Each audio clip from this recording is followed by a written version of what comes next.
Hello again, YouTube. Thank you for tuning in to another installment of The Light. Happy 4th of July, everybody. I think there's no better way to celebrate than by honoring the fantastic hemp plant. A plant that's played a great role in making this country what it is today and helping us get where we are as a society, as a species. Hemp, or cannabis sativa L, has played an amazing role throughout history, and now we're seeing it make a huge comeback as industrial hemp takes over industry, medicine, and farms all across the United States of America. Now, I also hope that you're appreciating the music, and I hope that you all are loving the information. Looks like we got a couple new subs this week, so welcome to all you new folks. Thank you for tuning into my channel. Now, I want to go ahead and get into the news. This 4th of July, we've got everything, all industrial hemp news, because it's taking off, right? And this parabolic rise of industrial hemp and CBD farming we're seeing is just something that's going to really shape into a new industry and its own kind of economy as these farms scale up, processing scales up, and the demand is also scaling up to boot.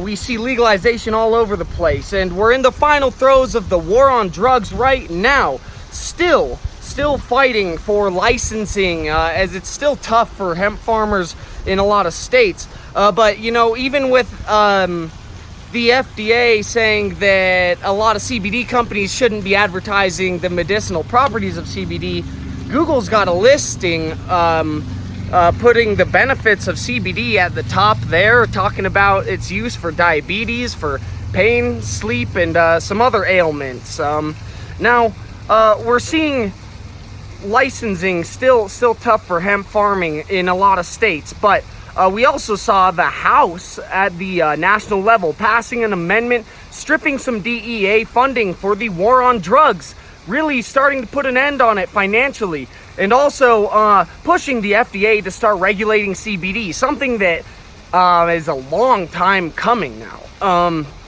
Now, states like Colorado are enabling farmers, and this has had great effect, as I discussed in the last video.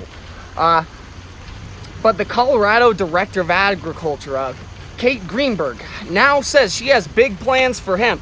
And of course, it's already been taking off in the state of Colorado. But she's pushing the USDA for regulation of industrial hemp, and really pushing to see the similar kind of regulation and framework as we have here in Colorado.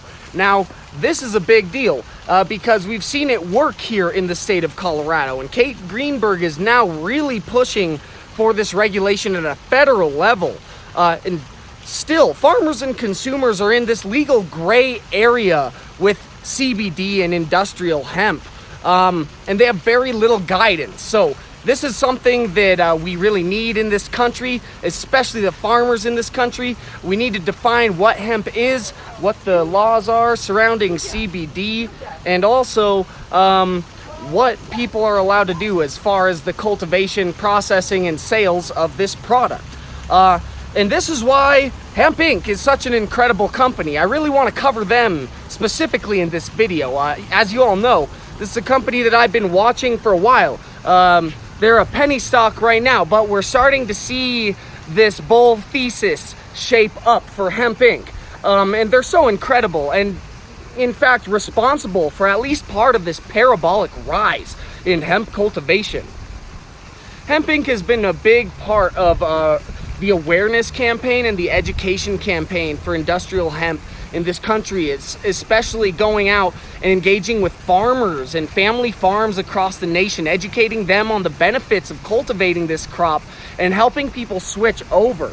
Now, this awareness campaign and education campaign through Hemp University, a Hemp Inc. subsidiary, has been fantastic, and we're seeing Hemp Inc. reporting a over 500% increase in South Carolina hemp farmers. Now, Hemp Inc's based out of the neighbor North Carolina, just up there, And so they have a lot of engagement in that region of the United States. And seeing an over 500% increase from 20 to 113 permits to grow industrial hemp from 2018 to 2019 is surely a bull signal for the industry.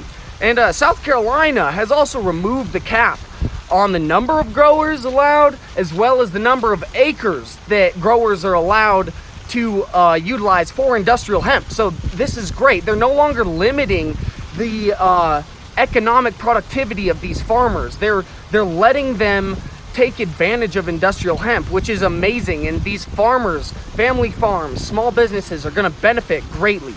Now, this is important as well because South Carolina's got a unique climate that allows them to grow industrial hemp year-round. And Hemp Inc.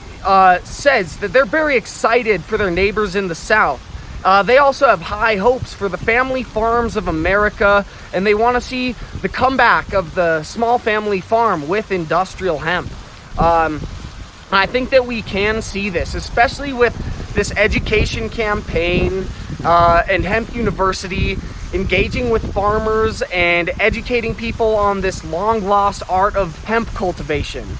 Now, they also have an 85,000 square foot multi-purpose processing facility in Spring Oak, North Carolina. Now, this is huge. It's the only one of its kind, really, in this hemisphere, and there are only 4 like it in the world. So, this uniquely positions Hemp Inc. as a big player in the hemp processing. They're uniquely positioned to reap the gains of this hemp boom. And they have a huge presence with a lot of partners, as well as huge amounts of cultivation, both through those partners and through their own footprint. Now, from 2017 to 2018, we saw a 1,800% increase in sales and revenue. This is just amazing. And we're seeing the bull thesis of the company shape up in more ways than one here, as they nearly doubled their operational footprint, but still saw this mass increase in revenue. The company has kicked off facilities from Medford, Oregon, in the west, where they have a local processing center, testing lab, all of that, as well as about 300 acres of production, cultivation. They've got facilities kicked off from there to Spring Hope, North Carolina, all the way out on the East Coast now, with an 85,000 square foot processing facility and just many hundreds of acres of cultivation, both between their acreage and their partners. This is really a big deal. We're seeing them really taking over with cultivation, processing, testing. They also have consulting, education, and this is a big deal because they're both making money through the consulting with partners and other cultivators, but they're also just helping to increase and proliferate industrial hemp with this education campaign. This is a big deal. Now they've also got the Hempathon going on down in Arizona. They're looking for more partners, especially to provide or showcase nutrients. They're looking to grow a very high quality natural CBD rich industrial hemp down there. So they're looking for partners who might want to offer products that are specifically geared for such cultivation. They've got about 300 acres, and the Hempathon is designed so that a 5-acre parcel can be grown on with about a $10,000 entry fee. These teams have a master grower and then, of course, investors and other people to help work this land and prepare the plants. There's potential for $2 to $3 million of profit, which would be shared with Hemp Inc., growing 5 acres of industrial hemp that is CBD rich. And this operation is still experimental. And I'm very excited to keep giving updates as it grows. I really am. And I'd hope to go down there sometime soon, as they have now finished doing more of their research in the soil and the climate. They're saying that there's ideal planting up until August 15th. So we should see hemp growing there almost year round. I'm not sure when the climate becomes too cold there in northern Arizona to grow. but it's a very amazing experimental and revolutionary project. So I'm excited about it. But I might actually take a trip to North Carolina out to Spring Hope. I think I need to visit this processing facility as an investor, and also I've been getting some feedback from you folks, and it sounds like that's something that my viewers would like to see. So let me know what you think about that in the comments. I'd love to fly out to North Carolina and check that facility out and show you guys what's going on there as much as possible. Now, this is also the key to Hemp Inc's success, as processing capacity is one area of the industrial hemp industry yet to be developed to scale. So we're seeing them popping up as a leader there. And you know, this year, 2019 through to 2020, is bound to be an exciting year for industrial hemp and a whole lot of other things. Folks, I've got to say I'm so excited, and I really appreciate all of you and your support. Please like the video, leave a comment, and subscribe if you haven't already. Also, enjoy the music. This is the Southern Sinners, and please go check them out on Facebook. Follow them on Spotify, and if you can, follow them on tour this July. It's happening, and you know, enjoy the music. Great jams, and until I see you guys again, much love.